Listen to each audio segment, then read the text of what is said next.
गौरी पुत्र गणेश भगवान की जय। ओम नमः शिवाय। हर हर महादेव।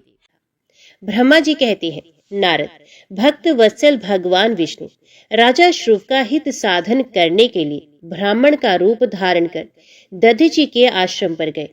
वहां उन जगत गुरु श्रीहरि ने शिव भक्त शिरोमणि ब्रह्म ऋषि दधीचि को प्रणाम करके श्रुव के कार्य की सिद्धि के लिए उदित हो उनसे ये बात कही। श्री विष्णु भगवान बोले, भगवान शिव की आराधना में तत्पर रहने वाले अविनाशी ब्रह्म ऋषि दधीचि, मैं तुमसे एक वर मांगता हूँ, उसे तुम मुझे दे दो।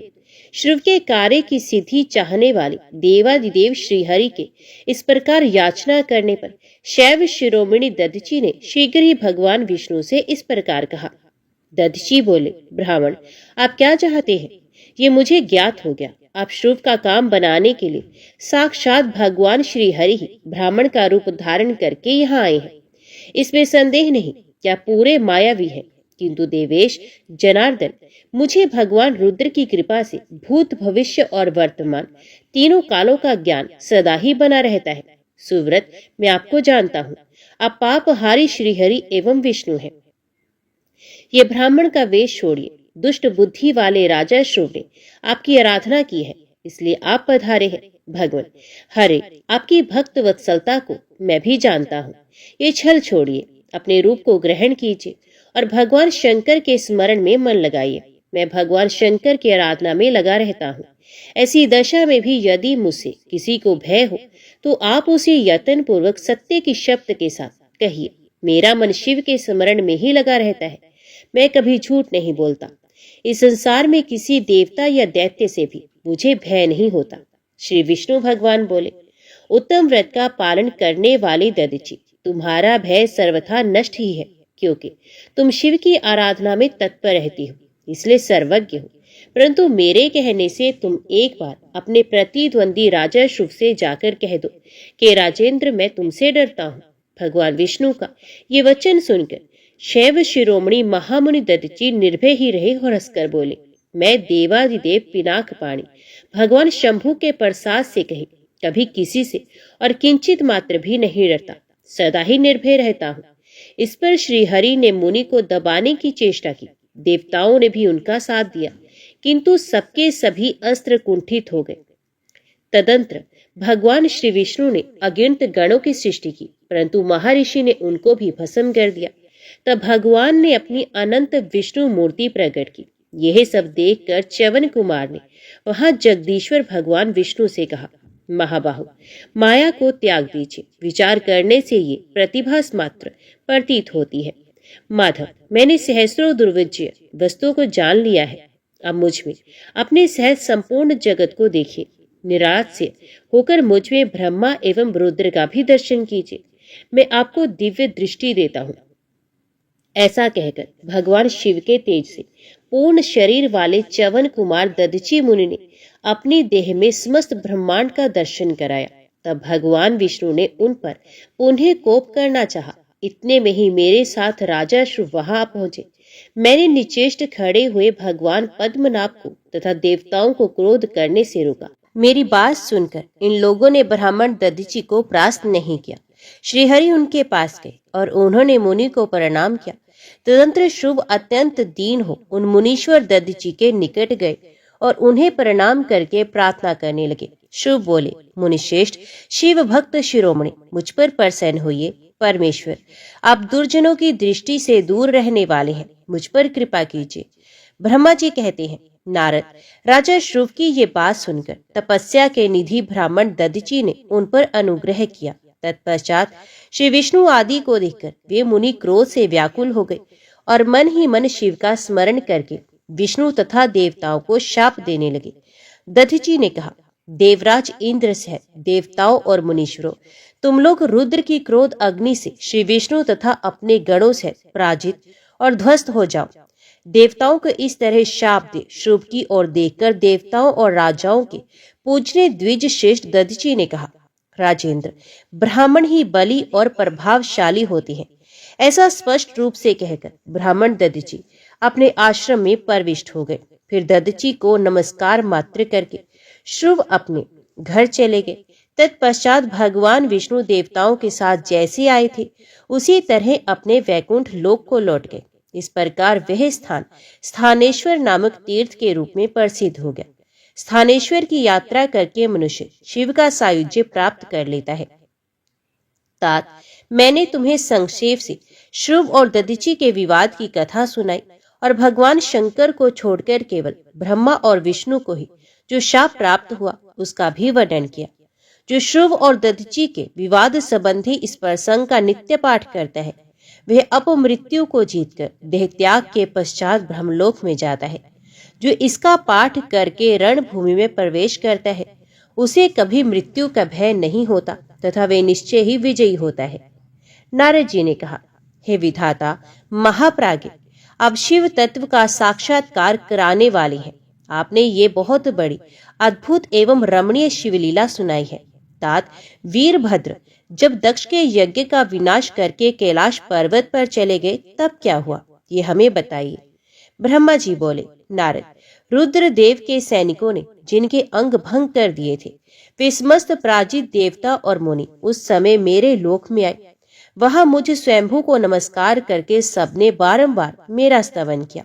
फिर अपने विशेष कलेश को पूर्ण रूप से सुनाया। उसे सुनकर मैं पुत्र शोक से पीड़ित हो गया और अत्यंत व्यग्र हो व्यथित चित्त से बड़ी चिंता करने लगा। फिर मैंने भक्ति भाव से भगवान विष्णु का स्मरण किया।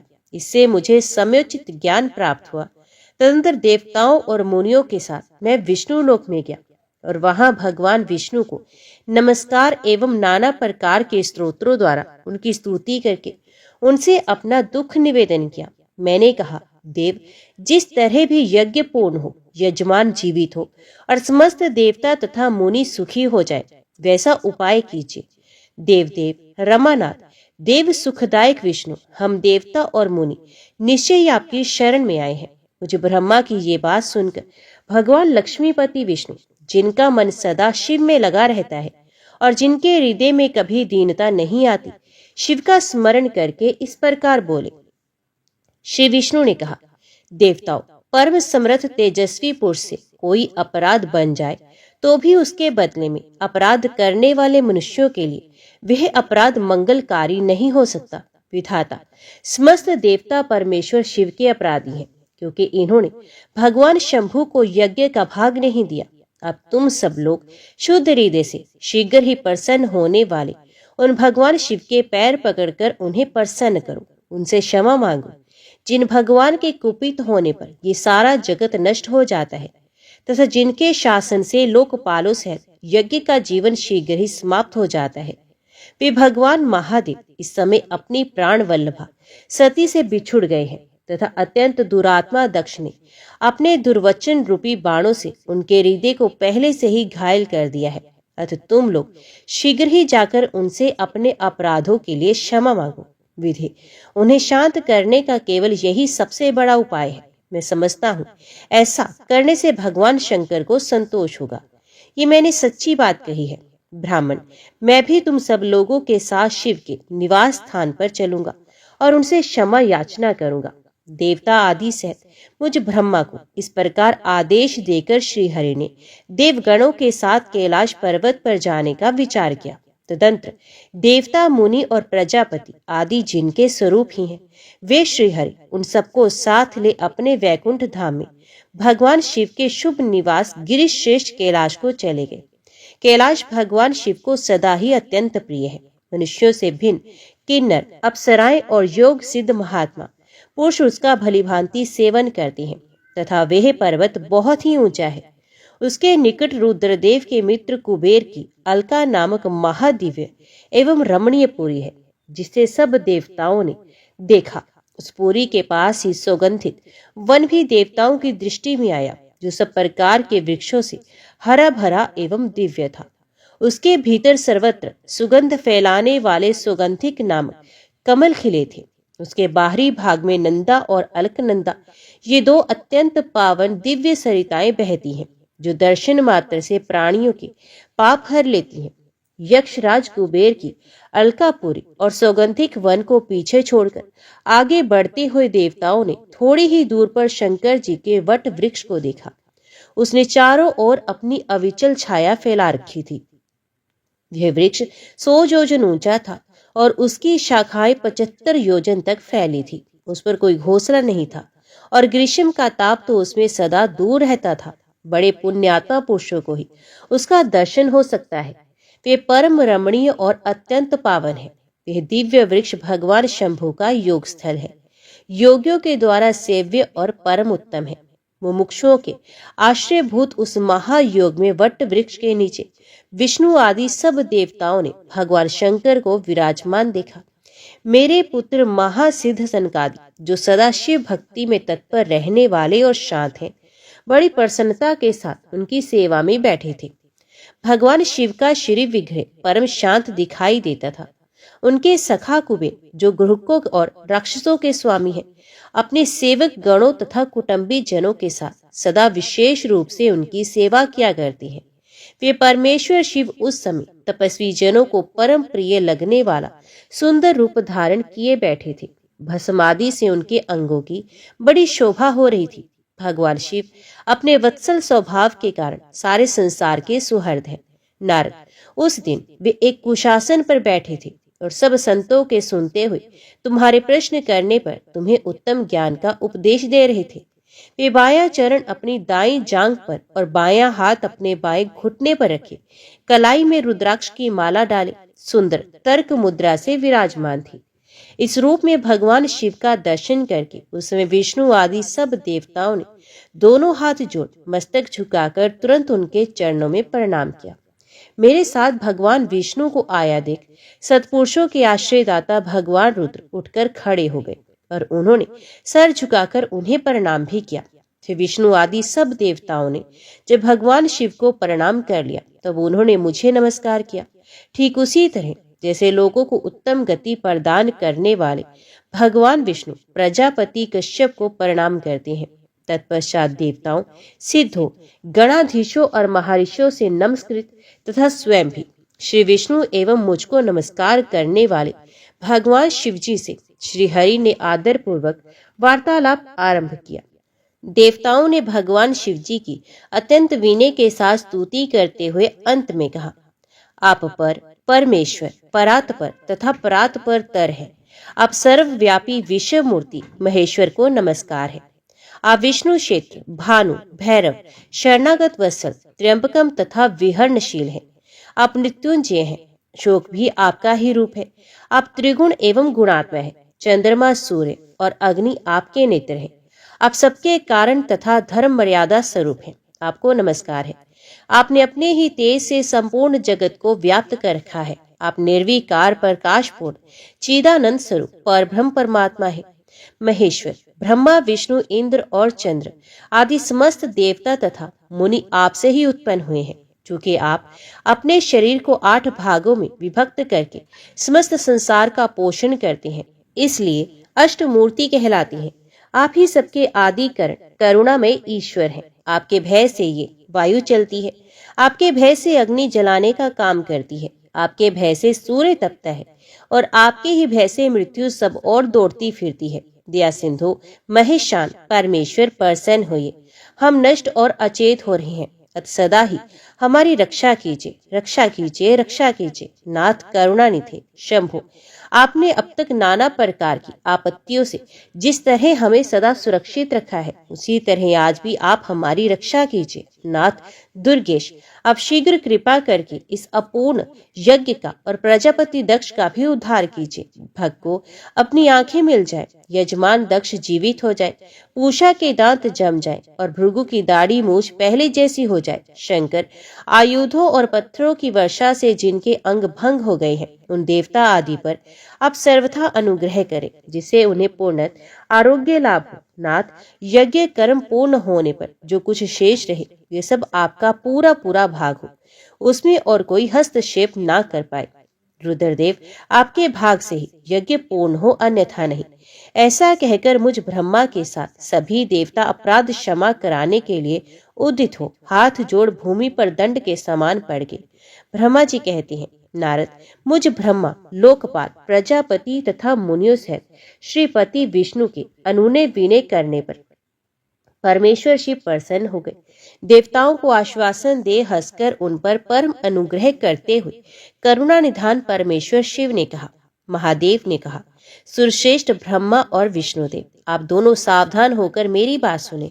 मैं सच्ची बात कहता हूँ। तात, आप दोनों की सभी बातों को मैंने सदा माना है। दक्ष के यज्ञ का यह विध्वंस मैंने नहीं किया। दक्ष स्वयं ही दूसरों से द्वेष करते हैं। दूसरों के प्रति जैसा बर्ताव किया जाएगा वे अपने लिए ही फलित होगा। अतः ऐसा कर्म कभी नहीं करना चाहिए जो दूसरों को कष्ट देने वाला हो। दक्ष का मस्तक जल गया है, इसलिए इनके सर के स्थान में बकरे का सर जोड़ दिया जाए।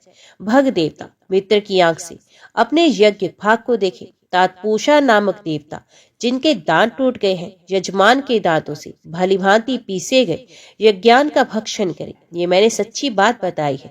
मेरा विरोध करने वाली भृगु की दाढ़ी के स्थान में बकरे की दाढ़ी लगा दी जाए। शेष सभी देवताओं के जिन्होंने मुझे यज्ञ भाग के रूप में यज्ञ की अवशिष्ट वस्तुएं दी हैं, सारे अंग पहले की भांति ठीक हो जाएं। अधर्वयु आदि याज्ञिकों से जिनकी भुजाएं कट गई वे अश्विनी कुमारों की भुजाओं से, और जिनके हाथ नष्ट हो गए वे पूषा के हाथों से अपना काम चलाए। ये मैंने आप लोगों के प्रेमवश कहा है।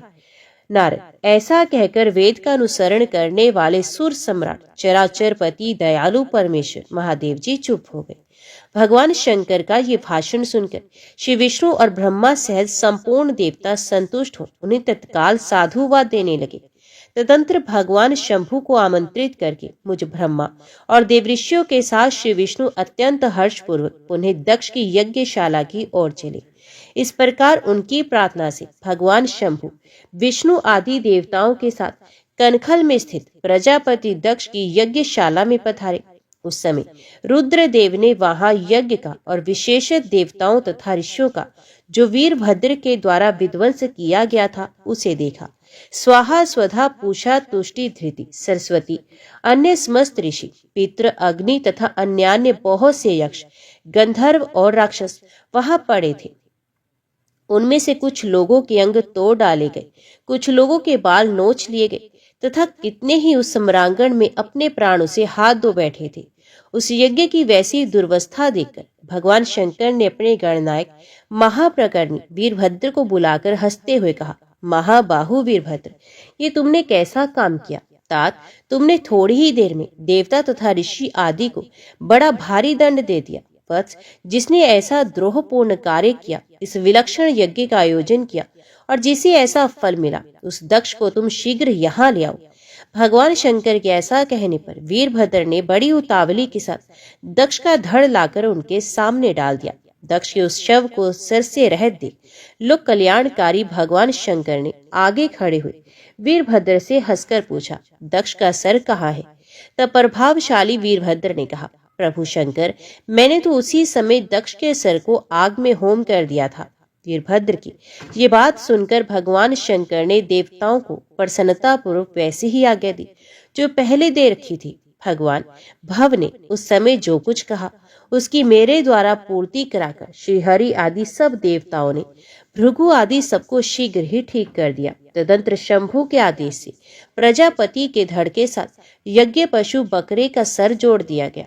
उस सर के जोड़े जाते ही शंभु की शुभ दृष्टि पड़ने से प्रजापति के शरीर में प्राण आ गए और वे तत्काल सोकर जगे हुए पुरुष की भांति उठकर खड़े हो गए।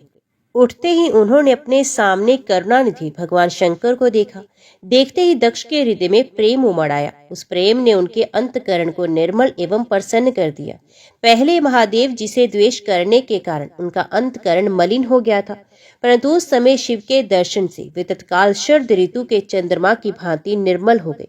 उनके मन में भगवान शिव की स्तुति करने का विचार उत्पन्न हुआ, परंतु वे अनुराग अधिक्य के कारण तथा अपनी मरी हुई पुत्री का स्मरण करके व्याकुल हो जाने के कारण तत्काल उनका स्तवन ना कर सके। थोड़ी देर बाद मन स्थिर होने पर दक्ष ने लज्जित हो लोक शंकर शिव शंकर को प्रणाम किया और उनकी स्तुति आरंभ की। उन्होंने भगवान शंकर की महिमा गाते हुए बारंबार उन्हें प्रणाम किया और अंत में कहा, परमेश्वर, आपने ब्रह्मा होकर सबसे पहले आत्म तत्व का ज्ञान प्राप्त करने के लिए अपने मुख से विद्या, तप और व्रत धारण करने वाले ब्राह्मणों को उत्पन्न किया था।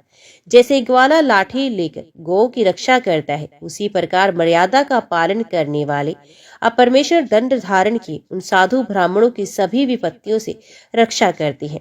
मैंने दुर्वचन रूपी बाणों से आप परमेश्वर को बींध डाला था, फिर भी आप मुझ पर अनुग्रह करने के लिए यहाँ आ गए। अब मेरी ही तरह अत्यंत दैन्यपूर्ण आशा वाले इन देवताओं पर भी आप कृपा कीजिए। भक्त वत्सल, दीन बंधो शंभो, मुझ में आपको प्रसन्न करने के लिए कोई गुण नहीं। आप षड्विध ऐश्वर्य से संपन्न परात्पर परमात्मा है। अपने ही बहुमूल्य उदारता पूर्ण बर्ताव से मुझ पर संतुष्ट हो। नारद, इस प्रकार लोक कल्याणकारी महाप्रभु महेश्वर शंकर की स्तुति करके विनित चित प्रजापति दक्ष चुप हो गए। तदंतर श्री विष्णु ने हाथ जोड़ भगवान वृषभ ध्वज को प्रणाम करके प्रसन्नता पूर्ण हृदय और वाष्प गदगद वाणी द्वारा उनकी स्तुति आरंभ की।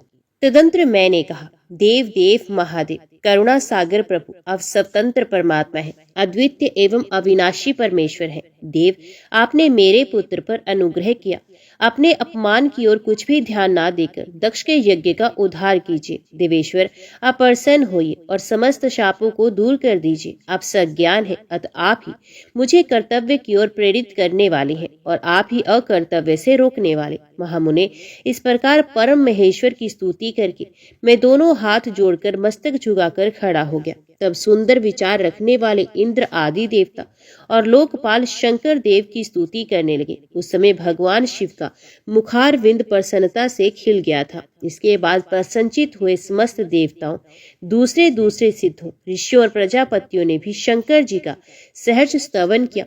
इसके अतिरिक्त उपदेवों, नागों, सदस्यों तथा ब्राह्मणों ने पृथक पृथक प्रणाम पूर्वक बड़े भक्ति भाव से उनकी स्तुति की। नारद, इस प्रकार श्री विष्णु के, मेरे, देवताओं और ऋषियों के तथा अन्य लोगों की स्तुति करने पर महादेव जी बड़े प्रसन्न हुए। फिर उन शंभु ने समस्त ऋषियों, देवता आदि को कृपा दृष्टि से देखकर तथा मुझ ब्रह्मा और विष्णु का समाधान करके दक्ष से इस प्रकार कहा, प्रजापति दक्ष, मैं जो कुछ कहता हूँ सुनो। मैं तुम पर प्रसन्न हूँ। यद्यपि मैं सबका ईश्वर और स्वतंत्र हूँ, तो भी सदा ही अपने भक्तों के अधीन रहता हूँ। 4 प्रकार के पुण्य आत्मा पुरुष मेरा भजन करते हैं। दक्ष प्रजापति, उन चारों भक्तों में पूर्व की अपेक्षा उत्तरोत्तर श्रेष्ठ है। उनमें पहला आर्त, दूसरा जिज्ञासु, तीसरा अर्थार्थी और चौथा ज्ञानी है। पहले के 3 तो सामान्य श्रेणी के भक्त हैं, किंतु चौथा का अपना विशेष महत्व है। उन सब भक्तों में चौथा ज्ञानी ही मुझे अधिक प्रिय है। वे मेरा रूप माना गया, उससे बढ़कर दूसरा कोई मुझे प्रिय नहीं। ये मैं सत्य कहता हूँ। मैं आत्मज्ञ हूँ। वेद वेदांत के पारगामी विद्वान ज्ञान के द्वारा मुझे जान सकते हैं। जिनकी बुद्धि मंद है, वे ही ज्ञान के बिना मुझे पाने का प्रयत्न करते हैं। कर्म के अधीन हुए मूढ़ मानव मुझे वेद, यज्ञ, दान और तपस्या द्वारा भी कभी नहीं पा सकते। अथ दक्ष, आज से तुम बुद्धि के द्वारा मुझ परमेश्वर को जानकर ज्ञान का आश्रय लो, समाहित होकर कर्म करो। प्रजापति, तुम उत्तम बुद्धि के द्वारा मेरी दूसरी बात भी सुनो। मैं अपने सगुण स्वरूप के विषय में भी इस गोपनीय रहस्य को धर्म की दृष्टि से तुम्हारे सामने प्रकट करता हूँ। जगत का परम कारण रूप मैं ही ब्रह्मा और विष्णु हूँ। मैं सबका आत्मा, ईश्वर और साक्षी हूँ। स्वयं प्रकाश तथा निर्विशेष हूँ। मुने, अपने त्रिगुणात्मिका माया को स्वीकार करके मैं ही जगत की सृष्टि, पालन और संहार करता हुआ इन क्रियाओं के अनुरूप ब्रह्मा, विष्णु और रुद्र नाम धारण करता हूँ। उस अद्वितीय केवल मुझ परब्रह्म परमात्मा में ही अज्ञानी पुरुष ब्रह्म, ईश्वर तथा अन्य समस्त जीवों को भिन्न रूप से देखता है। जैसे मनुष्य अपने सर और हाथ आदि अंगों में ये मुझसे भिन्न है, ऐसी पर के बुद्धि कभी नहीं करता। उसी तरह मेरा भक्त प्राणी मात्र में मुझसे भिन्नता नहीं देखता। दक्ष, मैं ब्रह्मा और विष्णु तीनों स्वरूप एक ही में और एक ही है, एक ही संपूर्ण जीव रूप है। ऐसा समझकर जो हम तीनों देवताओं में भेद नहीं देखता, वे शांति प्राप्त करता है।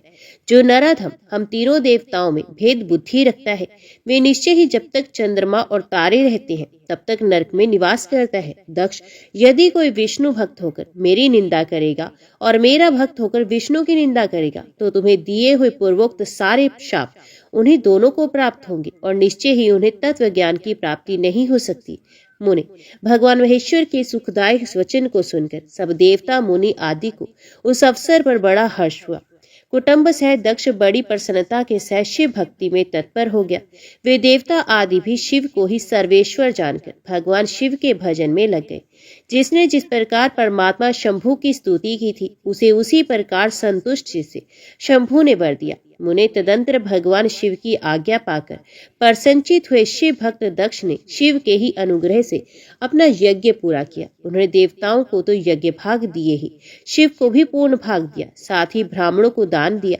इस तरह उन्हें शंभु का अनुग्रह प्राप्त हुआ। इस प्रकार महादेव जी के उस महान कर्म का विधि पूर्वक वर्णन किया गया। प्रजापति ने ऋत्विजों के सहयोग से उस यज्ञ कर्म को विधिवत समाप्त किया। मुनीश्वर, इस प्रकार पर ब्रह्म स्वरूप शंकर के प्रसाद से वह दक्ष का यज्ञ पूरा हुआ। तदंतर सब देवता और ऋषि संतुष्ट हो भगवान शिव के यक्ष का वर्णन करते हुए अपने अपने स्थान को चले गए। दूसरे लोग भी उस समय वहां से सुख पूर्वक विदा हो गए।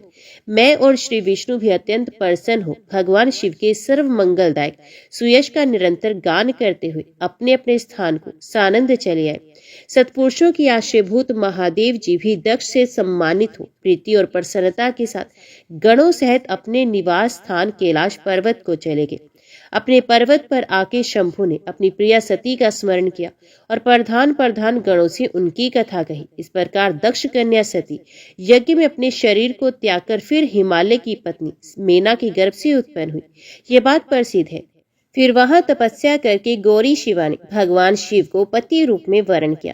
वे उनके वाम मांग में स्थान पाकर अद्भुत लीलाएं करने लगे। नारद, इस तरह मैंने तुमसे सती के परम अद्भुत दिव्य चरित्र का वर्णन किया है, जो भोग और मोक्ष को देने वाला तथा संपूर्ण कामनाओं को पूर्ण करने वाला है। ये उपाख्यान पाप को दूर करने वाला, पवित्र एवं परम पावन है। स्वर्ग, यश और तथा आयु को देने वाला तथा पुत्र पौत्र रूप फल प्रदान करने वाला है। अर्थात जो भक्तिमान पुरुष भक्ति भाव से लोगों को ये कथा सुनाता है, वे इस लोक में संपूर्ण कर्मों का फल पाकर परलोक में परम गति को प्राप्त करता है।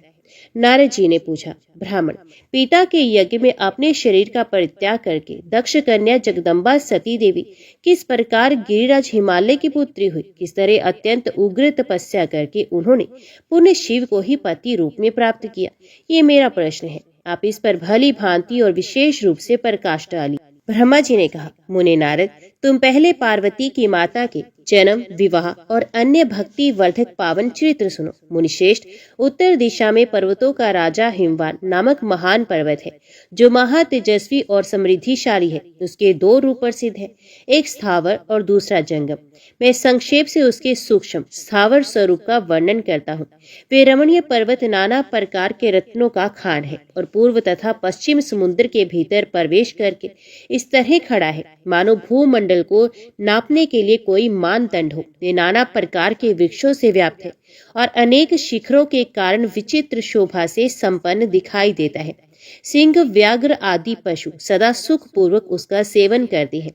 हिम का तो वे भंडार है, इसलिए अत्यंत उग्र जान पड़ता है। भांति भांति के आश्चर्यजनक दृश्यों से उसकी विचित्र शोभा होती है। देवता, ऋषि, सिद्ध और मुनि उस पर्वत का आश्रय लेकर रहते हैं। भगवान शिव को वे बहुत ही प्रिय है। तपस्या करने का स्थान है। स्वरूप से ही वे अत्यंत पवित्र और महात्माओं को भी पावन करने वाला है। तपस्या में वे अत्यंत शीघ्र सिद्धि प्रदान करता है। अनेक प्रकार के धातुओं की खान और शुभ है। वही दिव्य शरीर धारण करके सर्वांग सुंदर रमणीय देवता के रूप में भी स्थित है। भगवान विष्णु का अविकृत अंश है, इसलिए वह शैल राज साधु संतों का अधिक प्रिय है। एक समय गिरिवर हिमवान ने अपनी कुल परंपरा की स्थिति और धर्म की वृद्धि के लिए देवताओं तथा पितरों का हित करने की अभिलाषा से अपना विवाह करने की इच्छा की। मुनीश्वर, उस अवसर पर संपूर्ण देवता अपने स्वार्थ का विचार करके दिव्य पितरों के पास आकर उनसे प्रसन्नता पूर्वक बोले। देवताओं ने कहा, पितरों, आप सब लोग प्रसन्नचित होकर हमारी बात सुने और यदि देवताओं का कार्य सिद्ध करना आपको भी अभीष्ट हो तो शीघ्र वैसा ही करें। आपकी ज्येष्ठ पुत्री जो मेरा नाम से प्रसिद्ध है, वे मंगल रूपिणी है। उसका विवाह आप लोग अत्यंत प्रसन्नता पूर्वक हिमवान पर्वत से कर दे। ऐसा करने पर आप सब लोगों को सर्वथा महान लाभ होगा और देवताओं के दुखों का निवारण भी पग पग पर होता रहेगा। देवताओं की ये बात सुनकर पितरों ने परस्पर विचार करके स्वीकृति दे दी और अपनी पुत्री मेना को विधि पूर्वक हिमालय के हाथ में दे दिया। उस परम मंगलमय विवाह में बड़ा उत्सव मनाया गया। मुनीश्वर नारद, मेना के साथ हिमालय के शुभ विवाह का ये सुखद प्रसंग मैंने तुमसे प्रसन्नता पूर्वक कहा, अब और क्या सुनना चाहते हो? नारद जी ने पूछा, विधाता, अब आदर पूर्वक मेरे सामने मेना की उत्पत्ति का वर्णन कीजिए। उसे किस प्रकार शाप प्राप्त हुआ था ये कहिए और मेरे संदेह का निवारण कीजिए। ब्रह्मा जी बोले, मुने, मैंने अपने दक्ष नामक जिस पुत्र की पहले चर्चा की है, उनके 60 कन्याएं उत्पन्न हुई जो सृष्टि की उत्पत्ति में कारण बनी। नारद, दक्ष ने कश्यप आदि श्रेष्ठ मुनियों के साथ उनका विवाह किया था। ये सब वृत्तांत तो तुम्हें विदित है। अब प्रस्तुत विषय को सुनो। उन कन्याओं में से एक स्वधा नाम की कन्या थी, जिसका विवाह उन्होंने पितरों के साथ किया। स्वधा की 3 पुत्रियां थी जो सौभाग्यशालिनी तथा धर्म की मूर्ति थी। उनमें से ज्येष्ठ पुत्री का नाम मैना था, मंझली धन्या और नाम से प्रसिद्ध थी और सबसे छोटी कन्या का नाम कलावती था।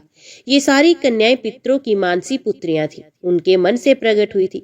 इनका जन्म किसी माता के गर्भ से नहीं हुआ था, अतएव ये अयोनिजा है। केवल लोक व्यवहार से स्वधा की पुत्री मानी जाती है। इनके सुंदर नामों का कीर्तन करके मनुष्य संपूर्ण अभिष्ट को प्राप्त करता है। ये सदा संपूर्ण जगत की वंदनीय लोक माताएं हैं और उत्तम अभिउदय से सुशोभित रहती हैं।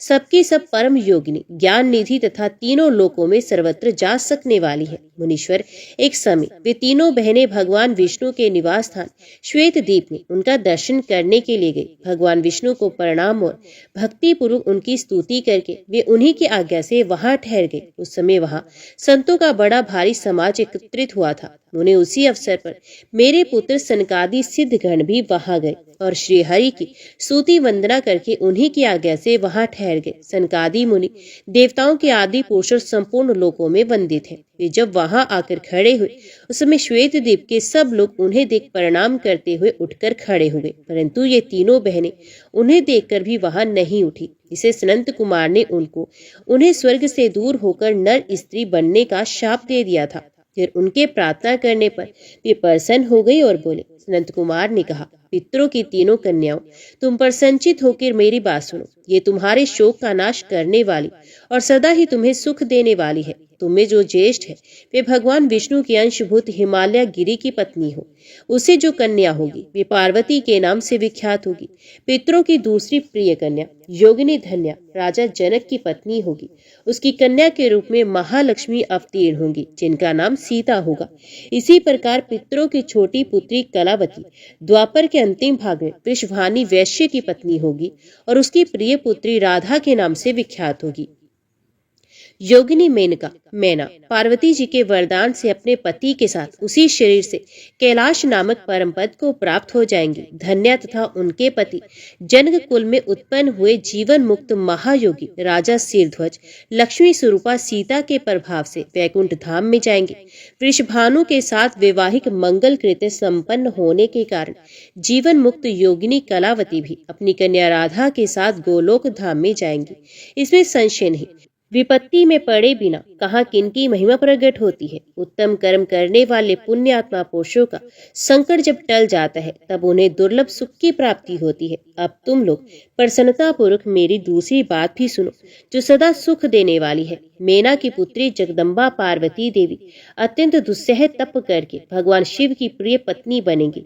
धन्या की पुत्री सीता भगवान श्री राम जी की पत्नी होगी और लोकाचार का आश्रय ले श्री राम के साथ विहार करेंगी। साक्षात गोलोक धाम में निवास करने वाली राधा ही कलावती की पुत्री होगी। वे गुप्त स्नेह में बंधकर श्री कृष्ण की प्रियतमा बनेंगी। नारद, इस प्रकार शाप की व्यास से दुर्लभ वरदान देकर सबके द्वारा प्रशंसित भगवान सनंत कुमार मुनि भाइयों सहित वहीं अंतर ध्यान हो गए। तात पितरों की मानसी पुत्री वे तीनों बहनें इस प्रकार शाप मुक्त हो सुख पाकर तुरंत अपने घर को चली गई।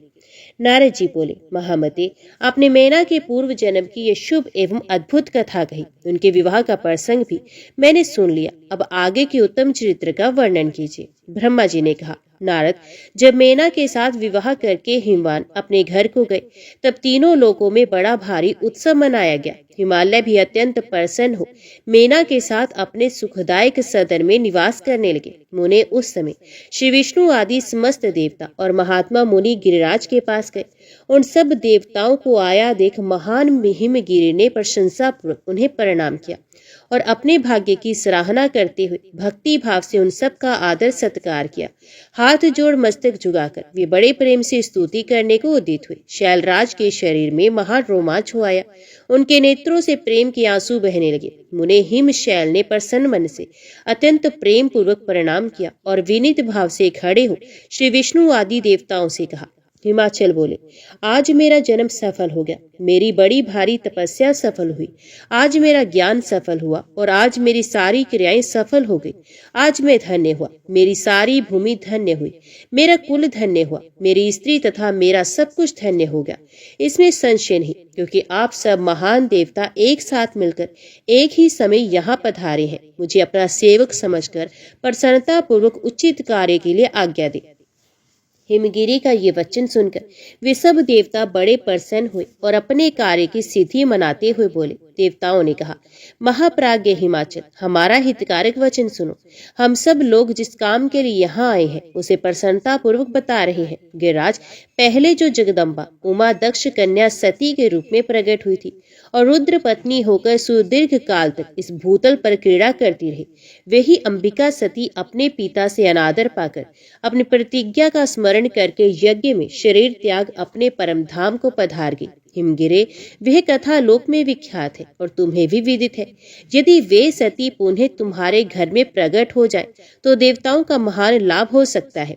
ब्रह्मा जी कहते हैं, श्री विष्णु आदि देवताओं की यह बात सुनकर गिरिराज हिमालय मन ही मन प्रसन्न हो आदर से झुक गए और बोले, प्रभु, ऐसा हो तो बड़े सौभाग्य की बात है। तदंतर वे देवता उन्हें बड़े आदर से उमा को प्रसन्न करने की विधि बताकर स्वयं सदाशिव पत्नी उमा की शरण में गए। एक सुंदर स्थान में स्थित हो समस्त देवताओं ने जगदम्बा का स्मरण किया और बारंबार प्रणाम करके वे वहां श्रद्धा पूर्वक उनकी स्तुति करने लगे। देवता बोले, शिवलोक में निवास करने वाली देवी उमे, जगदम्बे, सदाशिव प्रिय, दुर्गे, महेश्वरी, हम आपको नमस्कार करते हैं।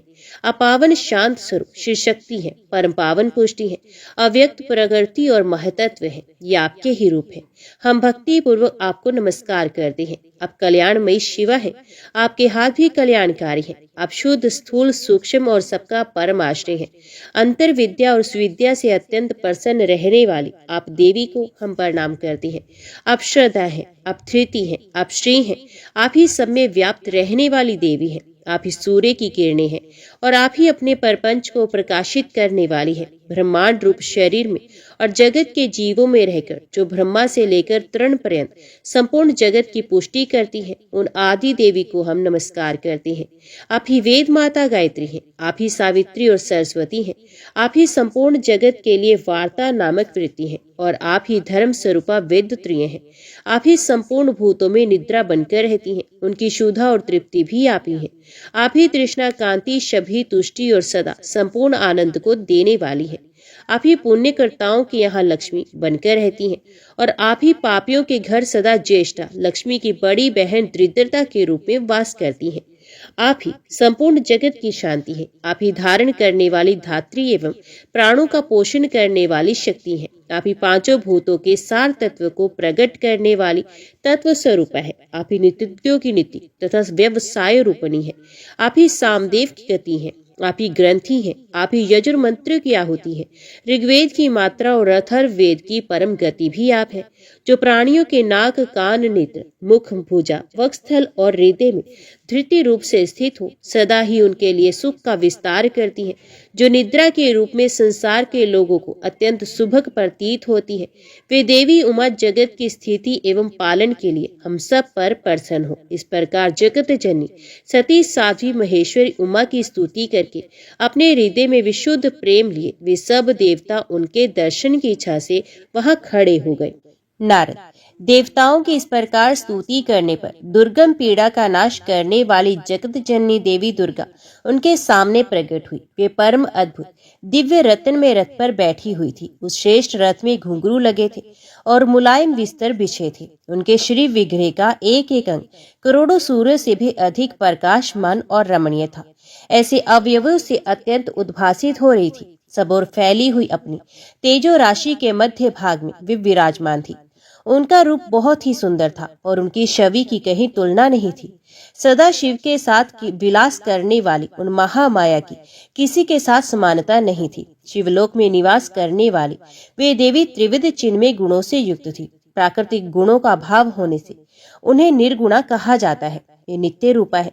वे दुष्टों पर प्रचंड कोप करने के कारण चंडी कहलाती है, परंतु स्वरूप से शिवा कल्याणमयी है। सबकी संपूर्ण पीड़ाओं का नाश करने वाली तथा संपूर्ण जगत की माता है। वे ही परले काल में महानिद्या होकर सबको अपने अंक में सुला लेती है तथा वे समस्त स्वजनों भक्तों का संसार सागर से उद्धार कर देती है। शिवा देवी की तेजो राशि के प्रभाव से देवता उन्हें अच्छी तरह देख न सके। तब उनके दर्शन की अभिलाषा से देवताओं ने फिर उनका स्तवन किया। तदंतर दर्शन की इच्छा रखने वाले विष्णु आदि सब देवता उन जगदम्बा की कृपा पाकर वहां उनका सुस्पष्ट दर्शन कर सके। इसके बाद देवता बोले, अंबिके महादेवी, हम सदा आपके दास हैं। आप प्रसन्नता पूर्वक हमारा निवेदन सुने। पहले आप दक्ष की पुत्री के रूप में अवतीर्ण हो। लोक में रुद्रदेव की वल्लभा हुई थी। उस समय आपने ब्रह्मा जी के तथा दूसरे देवताओं के महान दुख का निवारण किया था। तदंतर पिता से अनादर पाकर अपनी की हुई प्रतिज्ञा के अनुसार आपने शरीर को त्याग दिया और स्वधाम में पधाराई। इससे भगवान हर को भी बड़ा दुख हुआ। महेश्वरी, आपके चले आने से देवताओं का कार्य पूरा नहीं हुआ, तो हम देवता और मुनि व्याकुल होकर आपकी शरण में आए हैं। शिवे, आप देवताओं का मनोरथ पूर्ण करें, जिसे सनंत कुमार का वचन सफल हो। देवी, आप भूतल पर अवतीर्ण हो, पुनः रुद्रदेव की पत्नी होइए और यथा योग्य ऐसी लीला कीजिए जिसे देवताओं को सुख प्राप्त हो। देवी, इसे कैलाश पर्वत पर निवास करने वाले रुद्रदेव भी सुखी होंगे। आप ऐसी कृपा करें जिसे सब सुखी हो और सबका सारा दुख नष्ट हो जाए। नारद, ऐसा कहकर विष्णु आदि सब देवता प्रेम में मगन हो गए और भक्ति के विनम्र होकर चुपचाप खड़े रहे। देवताओं की ये स्तुति सुनकर शिवा देवी को बड़ी प्रसन्नता हुई। उसके हेतु का विचार करके अपने प्रभु शिव का स्मरण करती हुई भक्त वत्सला दयामयी उमा देवी उसमें विष्णु आदि देवताओं को संबोधित करके हंसकर बोली। उमा ने कहा, हे हरे, हे विधि और हे देवताओं तथा मुनियों, तुम सब लोग अपने मन से व्यथा को निकाल दो और मेरी बात सुनो। मैं तुम पर प्रसन्न हूँ, इसमें संशय नहीं। सब लोग अपने अपने स्थान को जाओ और चिरकाल तक सुखी रहो। मैं अवतार ले मेना की पुत्री होकर उन्हें सुख दूंगी और रुद्रदेव की पत्नी हो जाऊंगी। यह मेरा अत्यंत गुप्त मत है।